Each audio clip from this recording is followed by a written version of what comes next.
ಕುಮಾರಣ್ಣನವರು ಇವತ್ತು ಒಂದು ಬೃಹತ್ ಪ್ರತಿಭಟನೆ ಹಮ್ಮಿಕೊಂಡಿದ್ದಾರೆ. ಮತ್ತೆ ನಿಖಿಲ್ ಕುಮಾರಸ್ವಾಮಿ ಅವರು ಎಲ್ಲ ರಾಜ್ಯ ನಾಯಕರುಗಳು ಮುಖಂಡರುಗಳು ಹಮ್ಮಿಕೊಂಡಿದ್ದಾರೆ. ಏನು ಈ ಕಾಂಗ್ರೆಸ್ ಸರ್ಕಾರ ಒಂದು ಎಲ್ಲ ಬೆಲೆಗಳನ್ನು ಒಂದು ಪ್ರತಿಯೊಂದು ಬೆಲೆಗಳ ಒಂದು ಹಾಲು ಒಂದು ತರಕಾರಿ ಎಲ್ಲ ಪ್ರತಿಯೊಂದು ಬೆಲೆಗಳನ್ನು ಏನು ಒಂದು ಹೆಚ್ಚಾಗಿ ಒಂದು ಬೆಲೆನ ಏರಿಸಿದ್ದಾರೆ. ಅವರ ವಿರುದ್ಧ ನಮ್ಮ JDS ಪಕ್ಷದ ವತಿಯಿಂದ ಒಂದು ಪ್ರತಿಭಟನೆಯನ್ನು ಹಮ್ಮಿಕೊಂಡಿದ್ದೀವಿ. ಕುಮಾರಸ್ವಾಮಿ ಅವರು ಕೇಂದ್ರ ಸಚಿವರಾದ್ಮೇಲೆ JDSಗೆ ಒಂದು ರೀತಿ ಶಕ್ತಿ ಹೆಚ್ಚಾಗಿದೆ. ಇದು ಮುಂಬರುವಂತ ಸ್ಥಳೀಯ ಸಂಸ್ಥೆ ಚುನಾವಣೆಗಳಿಗೆ ಎಷ್ಟು ಪ್ಲಸ್ ಆಗುತ್ತೆ? ಒಂದು ಕುಮಾರಣ್ಣನವರ ಏನು ನಾಯಕತ್ವ ಇದೆ ಅದು ರಾಷ್ಟ್ರ ಮಟ್ಟದ ನಾಯಕತ್ವವಾಗಿ ಒಂದು ಬೆಲೆಯನ್ನ ಇವಾಗ ಕೊಡ್ತಾ ಇದ್ದಾರೆ ಎಲ್ಲರೂ. ಆದ್ರಿಂದ ನಮ್ಮ ಕರ್ನಾಟಕ ರಾಜ್ಯದಲ್ಲಿ ಏನು ಜಾತ್ಯತೀತ ಜನತಾ ದಳ ಮುಳುಗೋಯ್ತು. ಯಾರೊಬ್ಬ ಕಾಂಗ್ರೆಸ್ ಒಬ್ಬ ಸಚಿವ ಹೇಳ್ತಾ ಇದ್ದ ಕಾಂಗ್ರೆಸ್ ಇದು JDS ಮುಳುಗೋದು ಅಡಗು ಅಂತ ಹೇಳ್ತಾ ಇದ್ದ. ಇವತ್ತು ಇದು ಒಂದು ಹೆಮ್ಮರವಾಗಿ ಬೆಳೀತದೆ ಮುಂದೆ.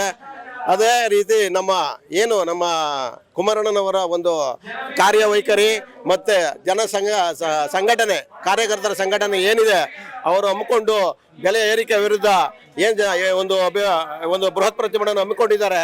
ಅದೇ ರೀತಿ ಈ ತಾಲೂಕು ಮಟ್ಟ ಮತ್ತು ಮುಂದೆ ಬರ್ತಕ್ಕಂಥ ತಾಲೂಕು ಮಟ್ಟ ಮತ್ತು ಜಿಲ್ಲಾ ಪಂಚಾಯತಿ ಎಲೆಕ್ಷನ್ನಲ್ಲಿ ನಮ್ಮ JDS ಒಂದು ಪಕ್ಷದ ಒಂದು ಕಡೆಯಿಂದ ಅಭೂತವಾದ ಗೆಲುವನ್ನು ನಾವು ಸಾಧಿಸ್ತೀವಿ ಅಂತ ನಾನು ಅಭಿವ್ಯಕ್ತಪಡಿಸ್ತಾ ಇದ್ದೀನಿ.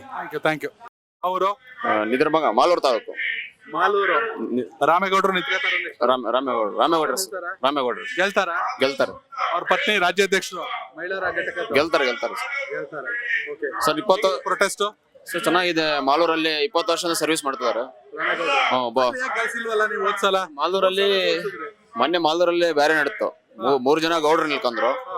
ಅದರಿಂದ ಮಾರ್ಜಿನಲ್ ಗೆದ್ರು. ಖಾಲಿ 120 ಟೋಟಲ್ ಗೆದ್ರು ಅಷ್ಟೇ ಅವರು. ನೆಕ್ಸ್ಟ್ ರಾಮೇಗೌಡರು ನಾವು MLA ಮಾಡ್ತೀವಿ.